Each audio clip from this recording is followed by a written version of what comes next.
सभी को मेरा नमस्कार। आज मैं यहाँ पर परिंदे कहानी की समीक्षा लेकर प्रस्तुत हुई हूँ। तो चलिए शुरू करते हैं।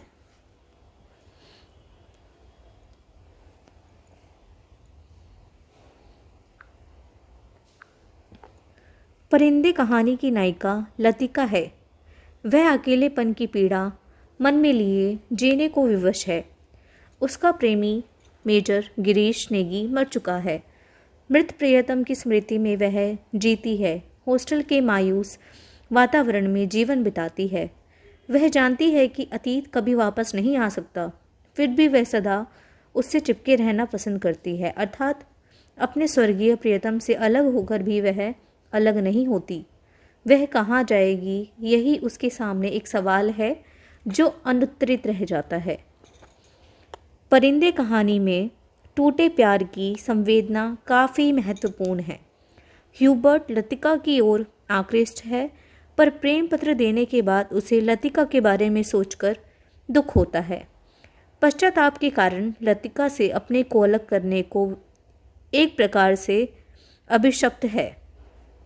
ऐसी एक प्रेम संवेदना के माध्यम से कथाकार आधुनिक मानव की गहरी विडंबना को बेनकाब करते हैं। लतिका अपने सहकर्मी ह्यूबर्ट के प्रेम से आंखें चुराती है। एक अन्य सहकर्मी डॉक्टर मुखर्जी लतिका को समझाने की कोशिश करते हैं।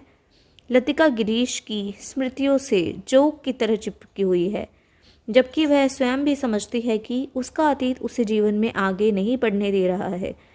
कहानी में परिंदे जीवन में प्रेम के, वर्तमान में लगाव के प्रतीक है।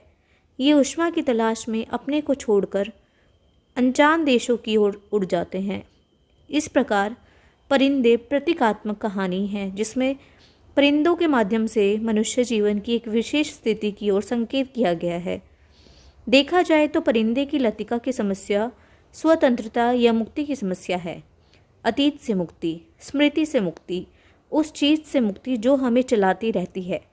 कथाकार ने अतीत के क्षणों को पुनर्जीवित करने का प्रयास करके जीवन को नए अर्थ और अभिव्यक्ति ढूंढने का प्रयास परिंदे के माध्यम से किया है। कथाकार ने अंधेरे के माध्यम से एक विशेष मानसिक अनुभूति को अभिव्यक्त करने का प्रयास किया है। अंधेरे की तरह अपनी नियति पर जीने वाले पात्र भी इसमें हैं।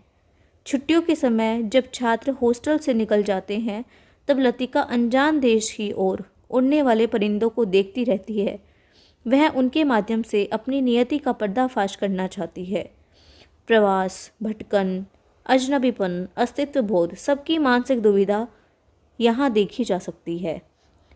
इसका अंत उदासी और अनिर्णय के बीचों बीच नहीं होता, बल्कि एक सुखद संकेत पर होता है। डॉक्टर मुखर्जी लतिका को समझाते हैं कि जिंदगी को जहाँ तक संभव हो कायदे से जीना चाहिए। बीते हुए दुखों से चिपके रहना ठीक नहीं है। अंततः लतिका महसूस करती है कि प्रेमी की मृत्यु हो जाना जीवन का अंत नहीं है। जूली का पहला प्रेम पत्र, जो उसने वार्डन होने के कारण अपने पास रख लिया था, उसके जूली तकिए के बीच रख आती है, जिसका संकेत है कि वह अपने और दूसरे व्यक्ति के जीवन में रंग भर देना चाहती है। निर्मल वर्मा की अभिव्यंजना शैली बहुत सुंदर है। उनके वर्णन अत्यंत सुंदर व सजीव है। ये वर्णन दृश्य जगत के हो चाहे मानसिक जगत के, सर्वत्र अपना प्रभावपूर्ण है।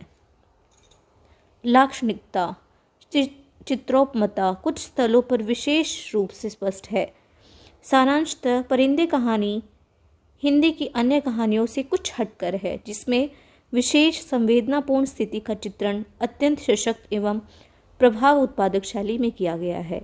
इसका कोई तत्व अलग से नहीं दिखाई देता है, मानो सब कुछ इसके उत्पन्न परिवेश से घुल गया है।